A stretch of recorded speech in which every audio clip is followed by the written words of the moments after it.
Hello guys, আমরা এখন স্নান করতে যাচ্ছি। তো দেখে নাও কে কে আছে। अच्छा ক্যামেরাম্যান, হিরো, একটা হিরো। তো চলো ওখানকার তোমাকে ভিউটা দেখাই। ठीक है। দেখছি তো ভিউটা, দেখছি তো, যাক ভিউটা দেখো, দেখে নে না। চলো তোমাকে মেন জায়গাতে নিয়ে যাই। ফাইনালি গাইস, এখন আমরা চলে এসেছি। তো দেখতেই পাচ্ছ এখানে নাই, আর পরে আছে। চলো। তো ফাইনালি গাইস চলে এসেছি আমাদের লোকেশনে, দেখতেই পাচ্ছ।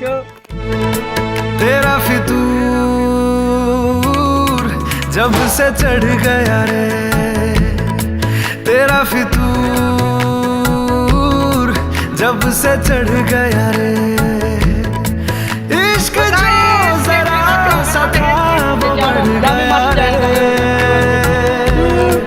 तेरा फितूर जब से चढ़ गया रे, संग चलने लगे तो मेरी राहें धड़कने लगे, देखूं जो ना एक पल मैं तुम्हें तो मेरी बाहें तड़पने लगे, इश्क जो जरा। তো হ্যালো গাইস, ভিডিওটা ফেসবুক পেজ থেকে দেখে থাকলে ফলো করে দিও, আর ইউটিউব চ্যানেল থেকে দেখে থাকলে সাবস্ক্রাইব করে দিও। শেয়ারটা কি বলবে, শেয়ারটা ও আর ইনস্টাগ্রামে দেখা থাকলে শেয়ার করে দিও। तेरा फितूर जब से चढ़ गया रे।